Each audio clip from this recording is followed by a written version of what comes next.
Halo, saudara-saudaraku terkasih, teman-temanku tercinta. Saya sangat bersyukur dapat bertemu kembali dengan kalian semua. Saya yakin dan percaya saudara-saudara semua dalam keadaan prima, sehat walafiat, lahir dan batin. Memang kita adalah orang usia lanjut, tetapi di dalam menjalani masa tua kita mau tetap bersemangat, bersyukur dan bersukacita. Saudara-saudara yang terkasih, seperti dalam episode yang terdahulu, kita belajar menerima hal-hal yang mau tidak mau harus kita terima. Dan topik kita hari ini adalah menjadi tua. Siapa takut? Bapak Ibu, sebenarnya kita semua ini sangat takut menjadi tua. Kalau kita sudah lama tidak bertemu dengan seorang teman, katakanlah 12-15 tahun yang lalu kita ketemu, terus sekarang baru ketemu. Lalu teman kita berkata kepada kita, "Hei, kamu kok tidak berubah ya? Kok awet muda?" Maka hati kita berbunga-bunga.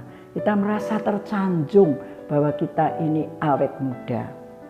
Di dalam kehidupan kita sehari-hari, menjadi tua itu sesuatu yang harus kita terima dengan legowo. Karena itu topik pada hari ini adalah menjadi tua. Siapa takut? Kenyataannya takut loh menjadi tua itu. Kalau Bapak Ibu pergi ke panti jompo, melihat ada mungkin kumpulan orang usia lanjut, mereka mungkin masih sehat, kuat, mereka menyanyi bersama, mereka bisa bergembira. Itu adalah orang usia lanjut yang bahagia. Tapi di bagian lain, kita melihat orang usia lanjut yang diam saja, duduk termangu-mangu, yang juga tidak punya sesuatu untuk dikerjakan. Dan ada di antara orang-orang usia lanjut di panti jompo itu yang memang sudah butuh sungguh-sungguh pertolongan orang lain. Menjadi tua bukanlah sesuatu yang mudah. Menjadi tua itu sesuatu yang sulit dan tidak enak, karena secara jauh dalam hati kita tidak ingin menjadi tua. Kita kepingin tetap awet muda, tetapi tidak bisa. Menjadi tua itu setiap hari kita semua menjadi tua. Dan oleh karena ketakutan manusia itu, maka berbagai cara dipakai untuk bisa menunda menjadi tua itu. Itu sebabnya ada obat-obat anti-aging. Ada krim-krim yang bisa membuat kulit kita tidak keriput.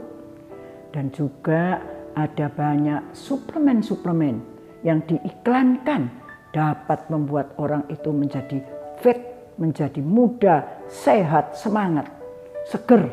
Ya. Dan kita tahu belakangan ini ada terapi stem cell. Saudara-saudara, semua itu adalah upaya manusia untuk kalau bisa menunda menjadi tua itu. Karena menjadi tua itu pasti.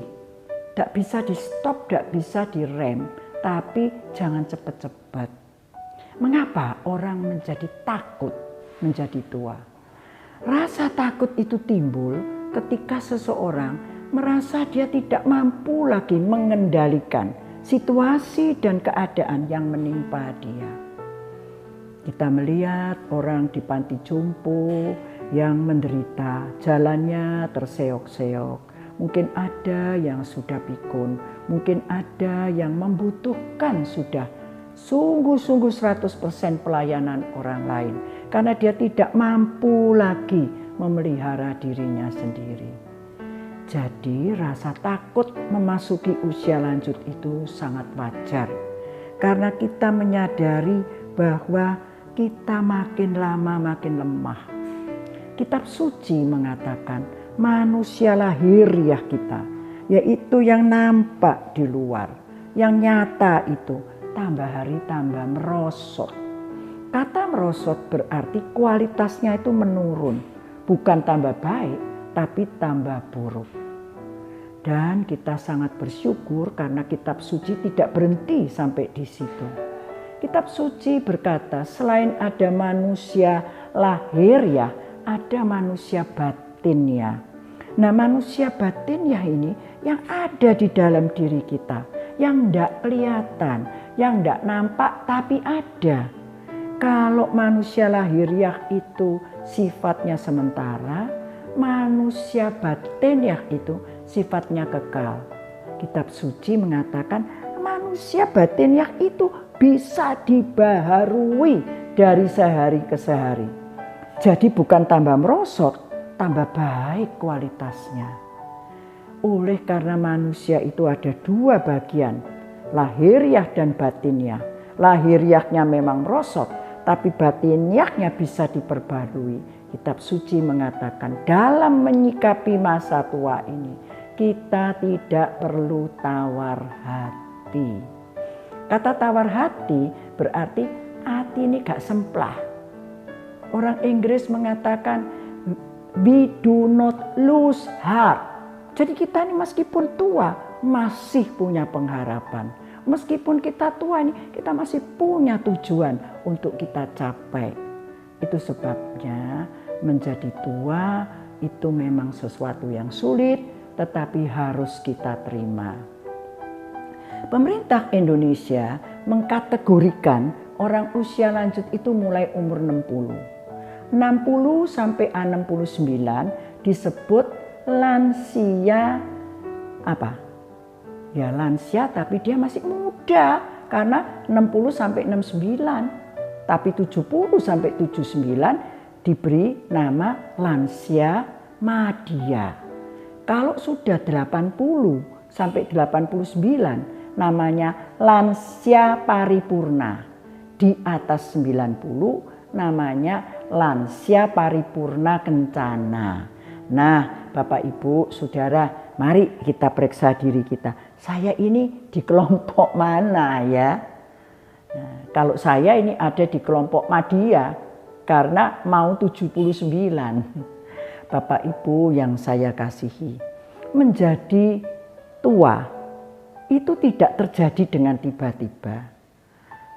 Pencipta kita, Tuhan, memberi kepada kita kesempatan waktu untuk mempersiapkan diri itu selama 60 tahun.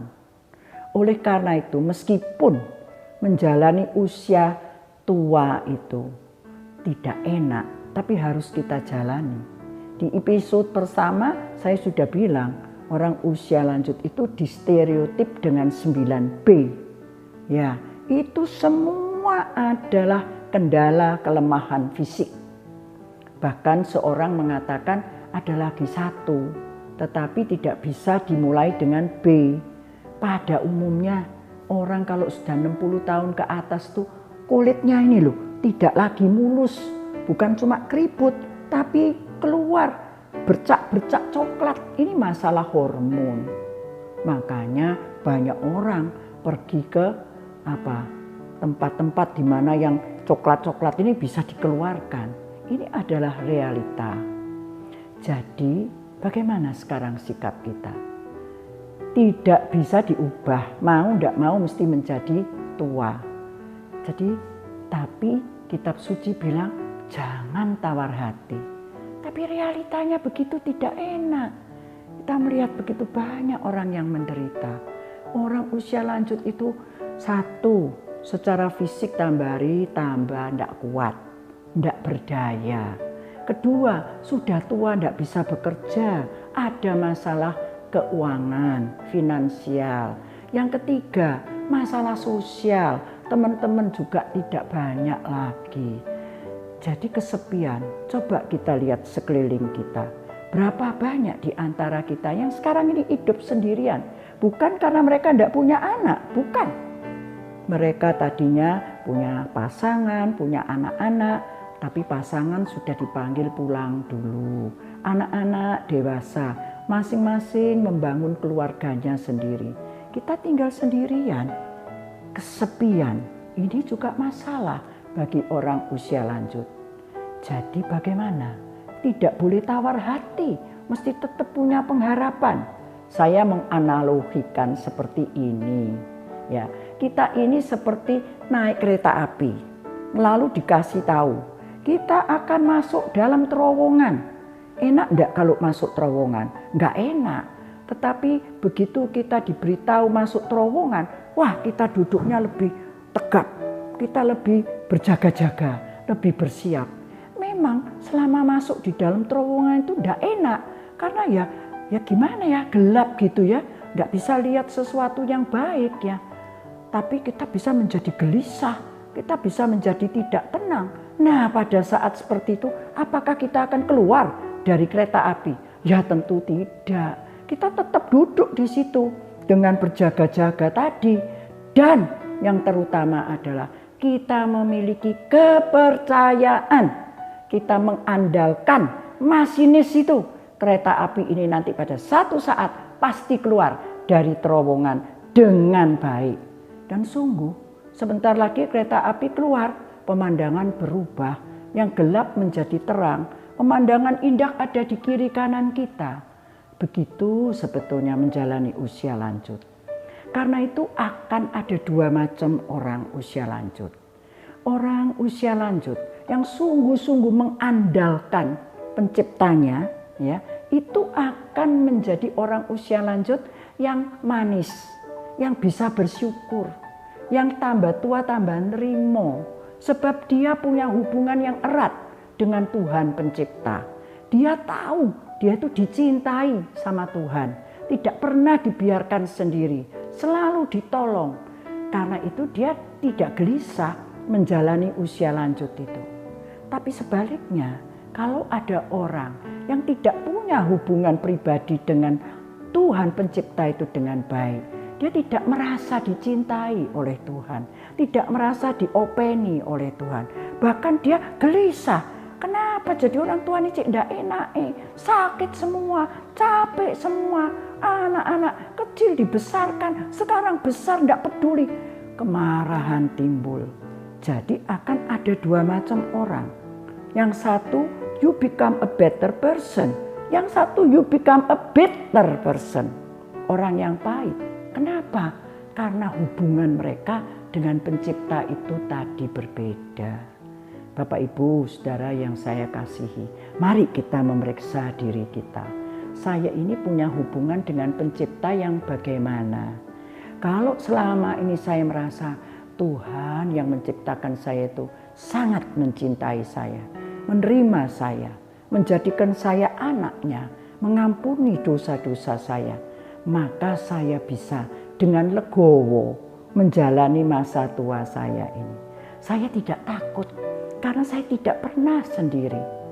Pemazmur itu berdoa, ya Tuhan, janganlah membuang aku kalau aku sudah tua. Janganlah meninggalkan aku kalau kekuatanku habis. Dan pencipta mengatakan, aku dari dulu mencintai kamu. Dari dulu aku itu peduli dengan kamu. Aku ini gendong kamu. Dan mau terus melakukan itu sampai masa tuamu dan sampai masa putih rambutmu, aku tetap mengasihi kamu. So, my dear friends, brothers and sisters, tidak usah takut menjalani masa tua. Kalau kita memiliki hubungan pribadi dengan pencipta kita, dia bapak kita dan kita adalah anaknya. Kalau kita berjalan sendiri, pasti kita takut. Siapa yang kita andalkan dalam masa tua ini selain daripada pencipta kita di dalam Kristus. Karena itu saya undang Bapak Ibu untuk menyanyikan satu pujian ya. Sekarang aku sudah tua, rambutku putih-putih semua. Tetapi Tuhan tetap setia dan mengasihiku. Aku bersyukur, syukur pada Tuhanku. Terima kasih Tuhan untuk kasih-Mu. Bapak Ibu yang saya kasihi, dalam episode yang akan datang kita akan membicarakan satu hal lagi yang mau tidak mau harus kita terima. yaitu kematian. So my dear friends, brothers and sisters, tetap tinggal di rumah ya. Jangan keluar-keluar kalau gak sangat perlu. Tapi kalau harus keluar, jangan lupa pakai masker. Sering-sering cuci tangan, hatinya digembirakan. Jangan stres, makan yang bergizi, istirahat cukup. Dan kita akan pasti bisa melewati pandemi ini karena kita tidak pernah sendiri. So thank you for watching. God bless you all. Bye-bye.